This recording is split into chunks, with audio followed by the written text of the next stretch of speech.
Hello, in this video we're going to be looking at geometric sequences. So the objective here is to recognise and work with geometric sequences, including finding terms using a common ratio. So the key idea, in a geometric sequence, each term is found by multiplying the same number each time. This is called the common ratio. So for example, if I had the sequence 2, 4, 8, 16 and 32, I can see that to get from one term to another, I simply multiply by 2. So this is a geometric sequence because what we have is a common ratio, and that common ratio in this case is 2. So here's an example. We need to find the next two terms of the following geometric sequences. So for the first one, we have 3, 9, 27. So you can see that to get from the first term to the second term, I times by 3.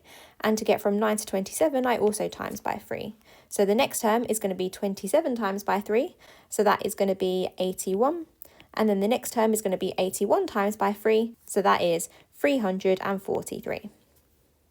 This next one here, to get from 100 to 50, I'm actually dividing by 2. So dividing by 2 is the same as timesing by a half. So it's still geometric, it's just the common ratio is a fraction.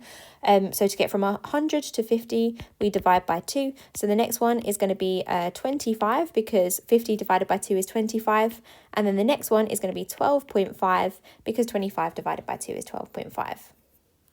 So this next one here, we have 2, 4, 8, 16. So we're timesing by 2 this time each time. So the next term is going to be 32 because 16 times 2 is 32. And then the next one is going to be 64 because 32 times 2 is 64. The next one, to get from 1 to minus 2, I times by minus 2. To get from minus 2 to 4, I times by minus 2 again. And 4 to minus 8, I times by minus 2.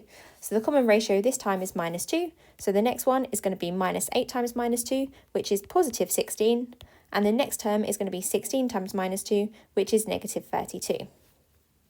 This last one here, I can see that I'm dividing by 2 each time. So 40 divided by 2 is 20, and 20 divided by 2 is 10. So the next term, I'm going to do 10 divided by 2, so that is 5. And then the one after that, I'm going to do 5 divided by 2, so that is going to be 2.5. So here are some quick fire practice questions on this topic. Pause the video, have a go at these, and I'll reveal the answers in a moment.